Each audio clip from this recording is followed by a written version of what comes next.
Let's look at some of these pictures you've got with you today and tell me what significance they have to you. But this is my daughter, Malia, and she turned 15 this year. This is a picture of my new husband. My wonderful husband, Harvey, my daughter, Megan. And my daughter, Sarah Kate, and she's 11. This is my family. This is my husband, my daughter Emily, my daughter Hannah, and this is our foster daughter, and we are in the process of trying to adopt her. I'm going to show you something, and I'm not sure if you've seen this recently or if you've ever even seen that. Is that me? That's you. It's my boob. That's your mammogram.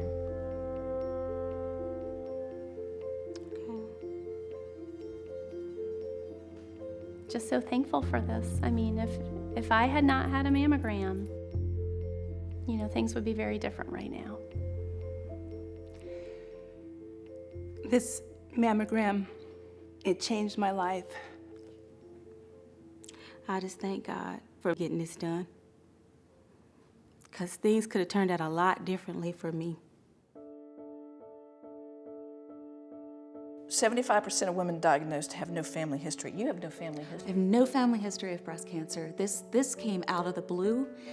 It was an absolute shock. There was no history of breast cancer in my family, so I didn't think it applied to me. Triple negative is an aggressive tumor. It grows fast. It's something that shows up from one mammogram to the next, where there was nothing before. Now you've got a serious cancer to deal with.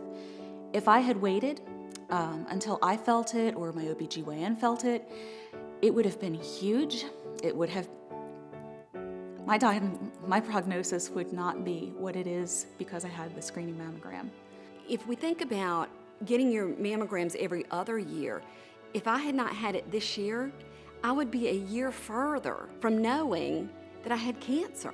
I had my mammograms yearly. I didn't have radiation or chemotherapy because early detection. When it's in the ducts and has not broken out into the breast tissue, you have no symptoms at all. You feel nothing, there's no lumps to feel. You couldn't feel my lump. It had to be found with a mammogram. To be able to catch it in that stage and then not have to go through radiation or chemo because of that, just by simply having a mammogram. If I had waited another year to have my mammogram, I am not sure I'd be here talking to you. I found it early, and so we have every opportunity to kick this thing to the curb. There's this governmental task force that's saying, well, maybe women don't need to be screened quite so frequently. Maybe it's starting at the age of 50 and every other year.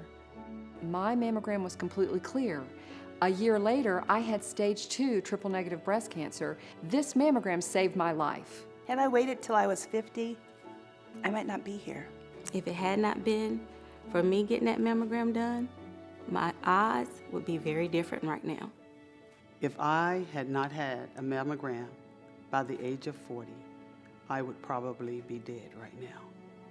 Who says that 50 is early enough? You let one of your relatives, your mother or your sister, wait and see what happens. It's going to be a lot of lives lost if we wait until it's 50 before we can get our first exam. Early detection is what will save lives. Why would people keep early detection out of the hands of women? That just means more of us are going to die. I take this really seriously. If I had waited another year, or God forbid I had decided to wait until 50, there's a really good chance this thing would have killed me. If we follow this new recommendation, 6,500 more women a year will die. Our lives should matter. And that's your mother, your sister, your daughter. I'm sorry, how much is a life worth? How much is a life worth?